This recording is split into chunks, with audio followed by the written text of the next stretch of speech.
Welcome to today's webinar titled Emotional Eating. We are thrilled to have Allison Lilly with us today. Allison is a certified health and wellness coach. She has a bachelor's degree in health promotion and a master's degree in sport exercise psychology. Allison is passionate about providing guidance and support to others on their journey to improved health and well-being. Without further delay, I will turn things over to Allison Lilly. Thank you. Again, today's topic is on emotional eating. Before we get started, I'll read you this disclaimer. The appearance of hyperlinks does not constitute endorsement by the Department of Defense of this website or the information, products, or services contained therein. For other than authorized activities such as military exchanges and morale, welfare, and recreation sites, the Department of Defense does not exercise any editorial control over the information you may find at these locations. Such links are provided consistent with the stated purpose of this Department of Defense sponsored webinar. All right, so let's go ahead and get started. Today's objectives of the presentation will be that we'll go over what mindful eating is. We'll talk about 4 steps to practice mindful eating. We'll discuss ways to identify hunger versus cravings. And then we'll discuss some easy tips to incorporate mindful eating into your daily routine. All right, so what is mindful eating? The Center for Mindful Eating describes mindful eating as allowing yourself to become aware of the positive and nurturing opportunities that are available through food selection by using all your senses and choosing to eat food that is both satisfying to you and nourishing to your body. Mindful eating is about eating with awareness and acknowledging all aspects of the food.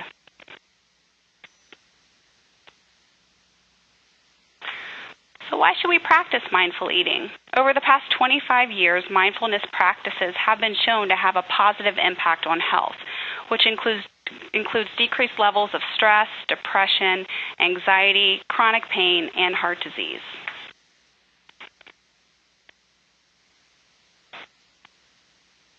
So there's evidence that mindful eating helps with treatment of obesity as well as binge eating disorders.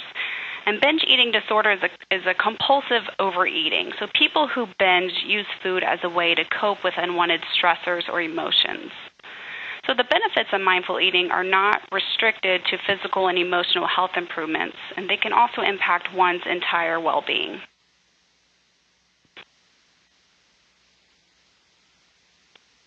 Scientists are beginning to better understand the role of the mind-body connection in eating behavior. We tend to eat meal after meal, snack after snack, barely aware of what we're eating and how much we're consuming, especially if we're multitasking. So mindful eating can be powerful. It helps keep us in the present and can help us facilitate change.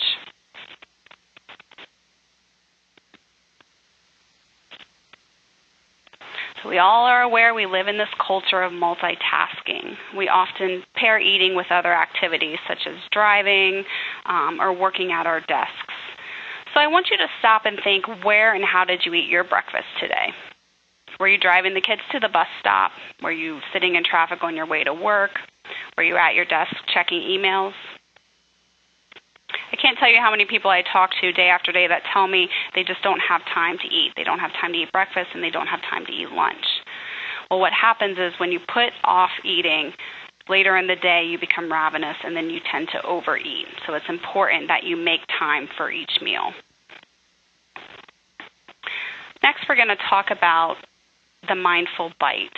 And this is the core of mindful eating, and you can use this technique with any solid food.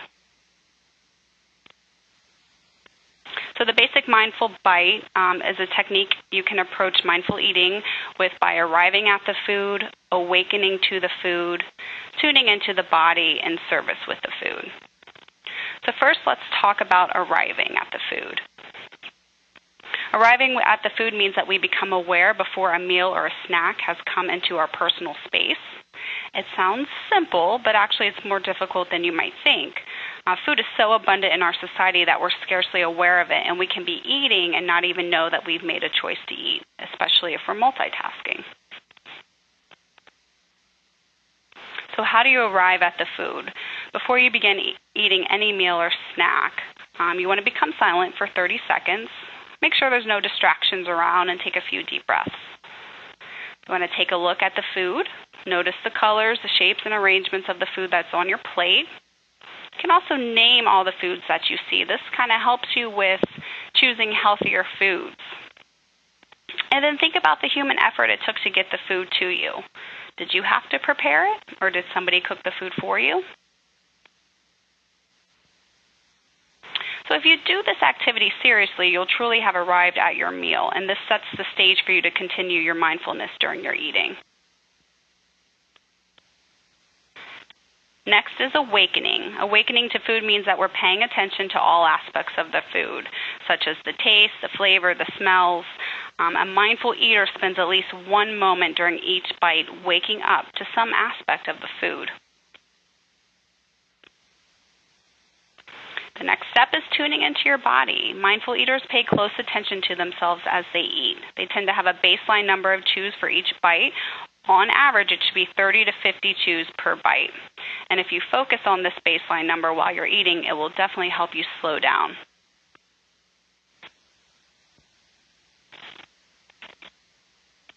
So notice the emotions when you eat. Are you feeling stressed, frustrated, or anxious? These negative feelings can overwhelm the actual taste of the food. So if this is happening, you may want to pause by taking another deep breath, sprinkle delight, curiosity, contentment, and joy onto your meal by seeing what's enjoyable about it. When you encourage these emotions, you may enjoy the flavor of your thoughts.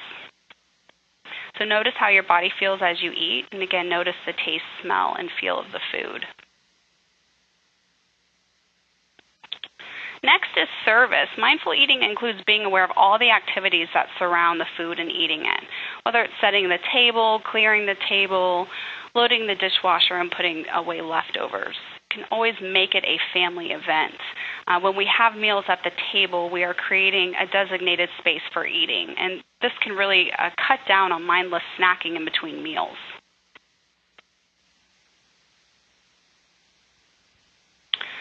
So now we'll talk about hunger. How do you know when it's time to eat? On average, we should be eating every 3 to 4 hours. So you want to make sure you're hydrated throughout the day. Sometimes when we're dehydrated, we mistake that for hunger. And you also want to look at the clock. Sometimes we get lost in emails, lost at work all day long. We forget it's time to eat. So take a close look at the clock. Think to yourself, have I eaten recently? Is a meal coming up? Making sure at least we're eating 3 meals a day. And that can help you base when it's time to eat. So let's talk about true hunger versus emotional hunger. How to tell if you're hungry. There are the obvious physical signs. You have your stomach growling, maybe you have a headache, you're feeling a little weak or irritable, the desire to eat doesn't go away, or the desire for food intensifies over time.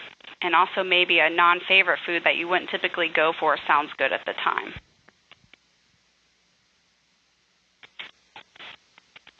So it's important not to ignore hunger. Hunger is simply our body's request for fuel.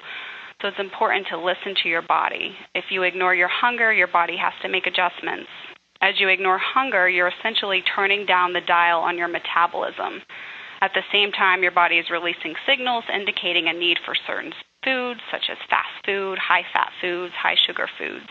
And you ultimately become ravenous, and then you eat until you're stuffed. Again, most people need to eat, on average, every 3 to 4 hours. This will help stabilize your metabolic rate, your blood sugars, and your mood. So this is the hunger fullness scale. You want to make sure you are between a 4 and a 7, that you don't have an empty stomach, and then when you eat, that you eat until you're completely satisfied, not stuffed or sick to your stomach.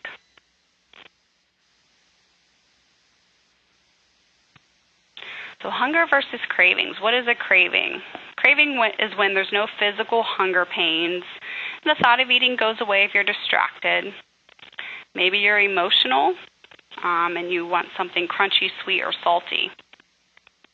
It's absolutely normal to have these cravings. We all get them, but we want to relate to them mindfully and not get blindsided by them. So rather than going for the chips or the chocolate when you're stressed, try something different. Try going for a quick walk. Try getting in a few more steps during the day, or having a glass of water to get your mind off of the craving.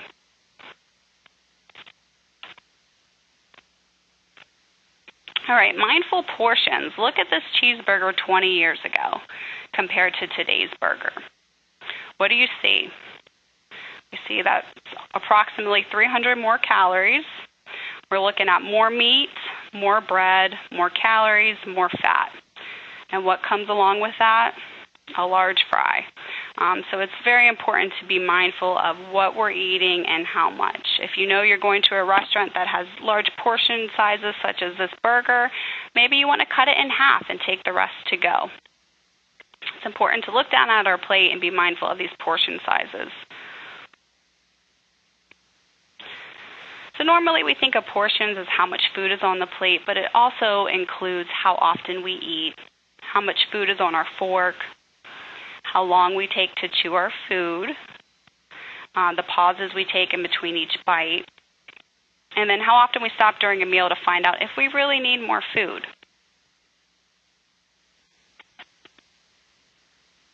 All right, so this is an example of what our plate should look like. This is a diagram from choosemyplate.gov. So here you'll see half of our plate should be fruits and vegetables. There should be colorful things on our plate. When you think about whole grains, you think about maybe quinoa or brown rice, a whole grain piece of bread. And then with the protein, you would want a lean protein such as chicken or fish. So you want to make sure that your plate is nice and colorful and that you are avoiding oversized portions. So breaking an eating habit and forming a new one we know is difficult. It's not easy to do. It definitely takes practice. So I encourage you to challenge yourself to set small goals. You know, maybe say, okay, once a week I'm going to try to meet what this My Plate should look like. And then if you meet that, increase your goal 2 to 3 times a week until you get to where you want to be. All right, some suggestions to try. Eat sitting down. Avoid distractions. Turn off the TV. Get rid of the newspaper, the magazines. Really have that downtime dedicated to your meal. Again, try focusing on chewing your food 30 to 50 times per bite. And watch the clock. Try to make your meal last at least for 20 minutes. Some more suggestions would be eat with chopsticks, eat with your non-dominant hand. Don't eat from a bag or a box. Think about the last time you ate from a bag or a box and you were multitasking. Time goes by, you're still at your computer going through emails, and before you know it, the bag is empty. So portion some out onto a plate. Again, box up half of the meal at a restaurant if you can. Keep extra food away from the table. Use smaller plates. This is important. It really helps your mind think that there's more food, and it limits to what you can pile on your plate. It's important to eat every 3 to 4 hours, so don't skip your meals. And if you know you're going to be out on the go, make sure you plan meals and snacks ahead of time.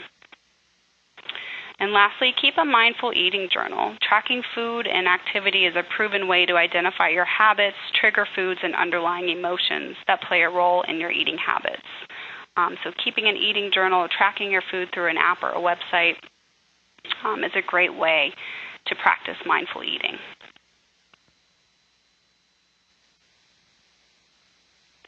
So what's the take-home message here? By adopting a more mindful approach to eating, we can make more of what's in front of us and more fully enjoy the foods we choose to eat. So I encourage you, again, to try it at lunch or at home today.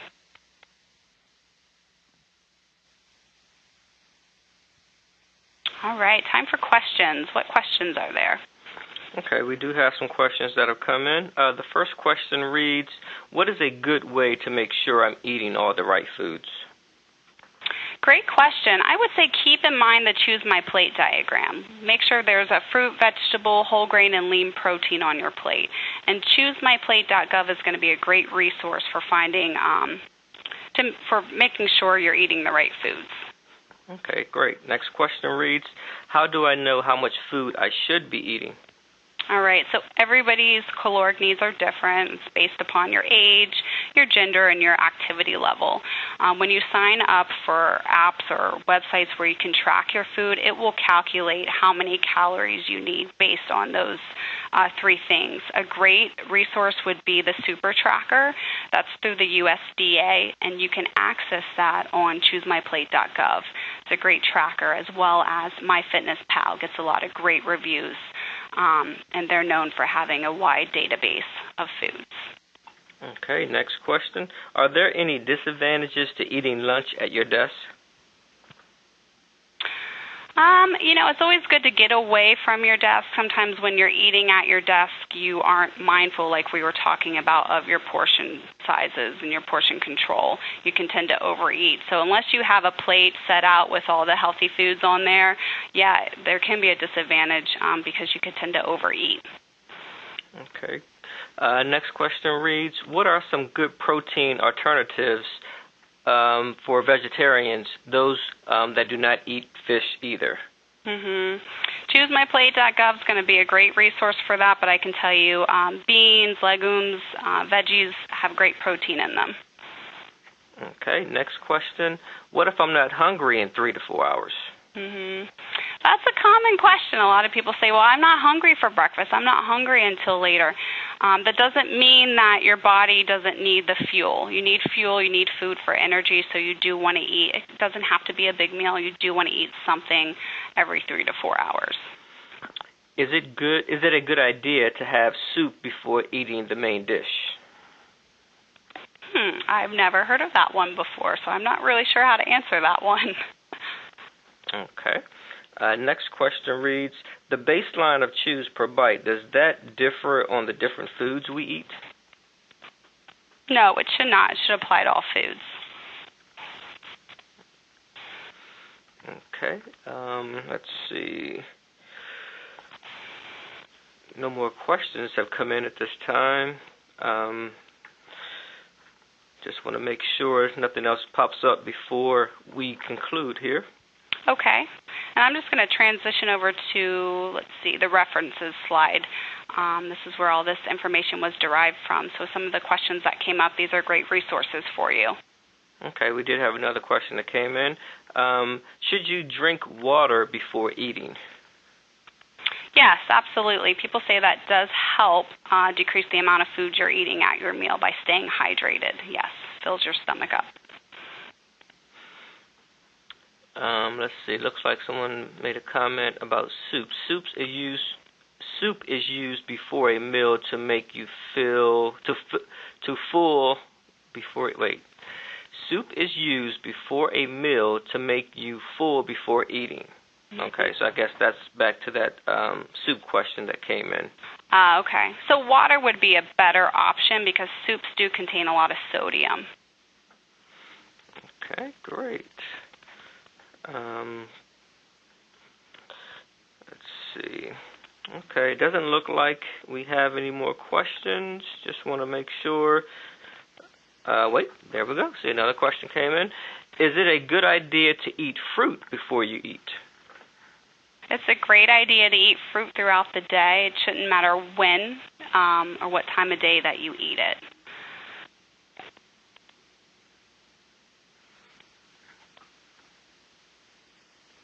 Okay. Well, I'm going to say that we don't have any more questions that are coming in. And as soon as I say that, another question popped up. All right. What if you have low blood sugar? Okay, well, that just depends. It depends on if you've been diagnosed with hypoglycemia or diabetes or just in general. Sometimes a healthy average person, if they're not eating, your blood sugar will drop a little bit. So it's important to be prepared for that. If you know you get that, have snacks with you. A good snack would be something with a carbohydrate and a protein, for example, a Greek yogurt, because that can help stabilize the blood sugars. But, yeah, if you know you get low sugars, keeping a juice, a fruit, maybe a Greek yogurt around is always helpful. Okay, next question reads, what are the signs that you know that you have emotional eating problems? I would say if you tend to always go for the foods when you are feeling emotional stress, have anxiety, feeling symptoms of depression, that's when, you should be alarmed. And if you try to set goals by changing, like I said earlier, going for a walk instead of going for the food, try to set goals for yourself. If those aren't working, get help. Call into Military One Source and we will direct you to the appropriate service. Okay. Thank you. All right, this time I'm going to say we don't have any more questions. I don't see any more popping up, Allison, so I would like to thank you for sharing your invaluable experience and expertise. Hold on, wait a minute. Okay. Another question did come in, and I want to make sure that I give all the attendees the chance to have their questions answered. Can you overeat on vegetables since I overeat on carbs? It's not likely. Vegetables contain water, which makes you very full. If you want an exact number of how many you should be eating, Choose My Plate, again, to sound redundant, is a great resource for that, and also fruitsandveggiesmatter.gov. If you go to that website and plug in your information, it will tell you about how many fruits and veggies you should be eating in a day. Thank you. Mm-hmm. And as well as thanking you, Allison, I would also like to thank our attendees for participating in today's webinar. And attendees, if you find yourself having questions after the webinar is over, please email moswebinar@militaryonesource.com, and I'll get these questions over to Allison, and she'll get an answer back to you. At this time, this will conclude today's webinar on emotional eating. Thank you all for attending, and have a great day.